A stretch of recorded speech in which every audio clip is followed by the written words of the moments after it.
And joining us now to talk about your health is Dr. Khanjan Nagarsheth, a vascular surgeon at the University of Maryland Medical Center and professor of surgery at the University of Maryland School of Medicine. Doctor, thank you for joining us. President Trump was diagnosed recently with something called chronic venous insufficiency. The news coverage would show pictures of what appear to be swollen ankles. What is that condition?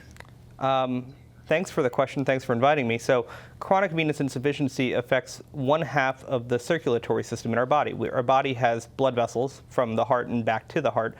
The veins bring blood back to the heart. Venous insufficiency indicates that the veins of the leg are not functioning properly. The blood is not coming back to the heart the way it's supposed to. Sometimes it falls backwards and pools in the legs, leading to swelling, discoloration, or even things like varicose veins. Can it be riskier than that? Can it cause a clot? Doesn't typically cause a clot, but it can be resultant from a clot. If you've had a clot before, you can get chronic venous insufficiency. How does somebody know they have this condition? What are the symptoms? So oftentimes it's going to affect people that have been on their feet or prolonged sitting for a good part of their life.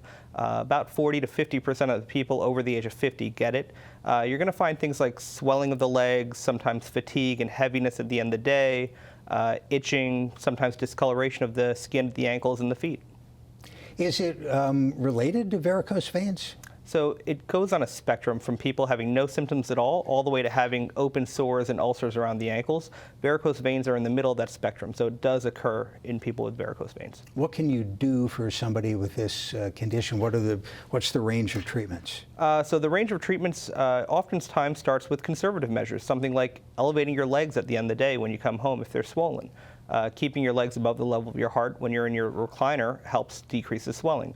Other things like wearing compression stockings, getting evaluated and getting the proper prescription stockings helps a lot. And then there are minimally invasive procedures to close off veins that aren't working properly, or repairing the valves that aren't working properly, or even removing some of these varicose veins that can be unsightly. I was just on a flight, long flight, where person opposite me was doing those leg exercises a lot of the time, sort of, flexing, moving the feet up and down. And I think that's about preventing, this is a young person, so I don't know why they would be concerned about clots, but maybe. Is that related at all? So venous disease or disease of the veins goes on a bunch of different spectrums. It can affect the superficial veins, which is chronic venous insufficiency, or it can affect the deep veins, which is where we worry about blood clots forming and going to the heart and lungs. So those exercises that we're doing was probably to increase the circulation throughout their legs to keep the blood pumping, because as we walk normally, we're pumping the blood with our calves. When you're sitting down for a long period of time, your blood is somewhat stagnant. So sometimes getting up in the aisle and walking during the flight, if it's a long flight, or just pumping your calves at your seat helps. Really? So, I mean, did nature intend that, do you think? I mean, so if we didn't have calf muscles, the blood would tend to sit there for more people. Absolutely. If you didn't have calf muscles, the blood would pool and your legs would get swollen, and you'd be more prone to getting blood clots. So we should all go for a walk. I think that's really important. What's the cutting edge of therapy here? What's new? What's coming? So there's a lot of things that are up and coming on this. There's new technology that helps to reconstruct the valve. So a lot of the times, these valves that are in these blood vessels are not working properly, which forces the blood backwards instead of forward towards the heart. So now we're coming up with minimally invasive therapies where we can actually reconstruct these valves with a stent. Other things like stents for narrowings in the blood vessels or treating clots that have formed, they're all coming out, and very traditional treatments like removing the veins also exist. What happens to your blood if you take the vein out? So the body always finds a way. You have millions of veins in your body, and we're only removing the ones that are not working properly. And the other ones can absorb the... They take up the slack. Can they grow? They do grow, and so sometimes when they grow in an unusual pattern, they can form things like varicose veins. These are the dilation of the veins that we're trying to avoid. Lifestyle changes for this issue. What works? Being an active person, walking a lot. A lot of us can stand to lose a little bit of weight. That helps. And then wearing compression if you've been on your feet a lot. How do you test? I mean, some of it you can just see. I've heard there's another medical condition I've heard referred to as a waiting room disease. The idea was the doctor could look out in the waiting room and say that person has it. Right. Is this one of those? Sometimes. With the right person who's trained in the right way, you can identify this.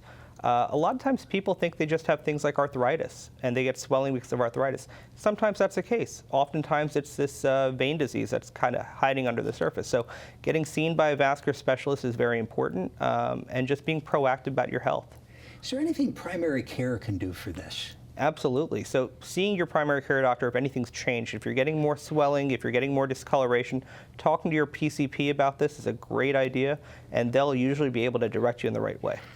Does family history play a role? 100%. So if you have a family history, a lot of times I have patients come to talk to me and tell me that their mothers had varicose veins or their fathers had varicose veins. It does get passed down through generations. And so if you have a family history of it, you're more prone to get it. Footwear. Is there a type of shoe?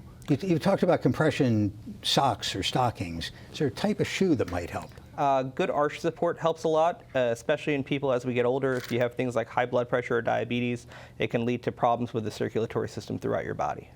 A viewer wants to know, is the exercise of pounding one's feet on the ground repetitively to pump the blood back to the heart good for folks with swollen legs? And you're not talking about just banging your feet on the floor. Yeah, no.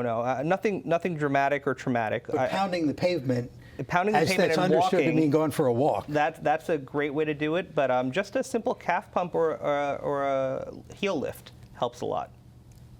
Okay. You mentioned leg ulcers. Yeah. How's that related? So that's kind of the end stage of this disease, right? It goes on a spectrum from having nothing at all the way up to having open sores on your ankles and calves.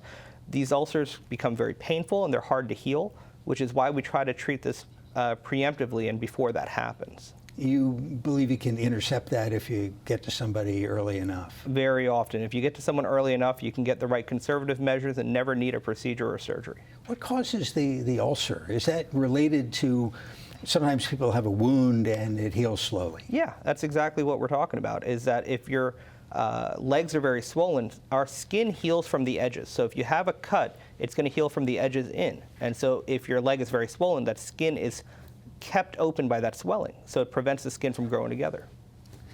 If somebody has this, and you've probably talked to patients about this all the time, and doesn't treat it, with exercise or is medication a role? Anyway, if somebody leaves this untreated, is it guaranteed to worsen to the end stage condition? It's definitely not a guarantee. It progresses in about 20 to 30% of people. Really? So why do we think? Most people will stay in the stage they're in. So most people will stay with leg swelling or stay with their varicose veins. Now, if if the veins become painful, if they develop sores on top of them, or if they bleed, that's a reason to seek treatment additionally. But most of the people will progress if they put on more weight, if they're becoming more inactive, or if they're just doing other things that they shouldn't be doing. Is it related at all to peripheral nerve issues? So peripheral nerve issues cause you to not sense that you have these problems going on. So it can.